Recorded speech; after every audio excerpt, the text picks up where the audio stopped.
நாளைய தினம் மகாலய அமாவாசை. இந்த நாளில் என்ன பண்ணால் நம்ம முன்னோர்களோட ஆசை நம்மளுக்கு கிடைக்கும்னு பார்க்கலாம். இருக்கிறதுலே பெரிய அமாவாசைன்னு சொல்கிறது இந்த மகாலய அமாவாசை தான்.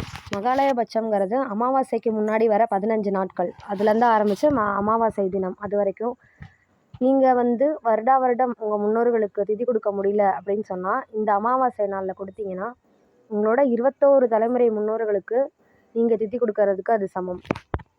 இந்த ஒரு நாளில் நீங்கள் கொடுக்குற திதியானது உங்கள் 21 தலைமுறை முன்னோர்களுக்கும் நீங்கள் அதை கொடுத்து அவங்களோட ஆசையை வாங்கிறதுக்கு உதவியாக இருக்கும்.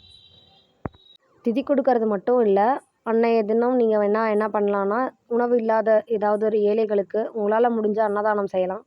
யாராவது 2 பேருக்காவது நீங்கள் சாப்பாடு வாங்கி கொடுக்கலாம். அப்படி பெண்கள் நீங்கள் வீட்டில் திதி கொடுக்க முடியாத நிலைமையில் இருந்தீங்க அப்படின்னா நீங்கள் வீட்டில் சமைச்சிட்டு எச்சிப்படாத சாதத்தை காக்காய்க்கு வைக்கலாம்.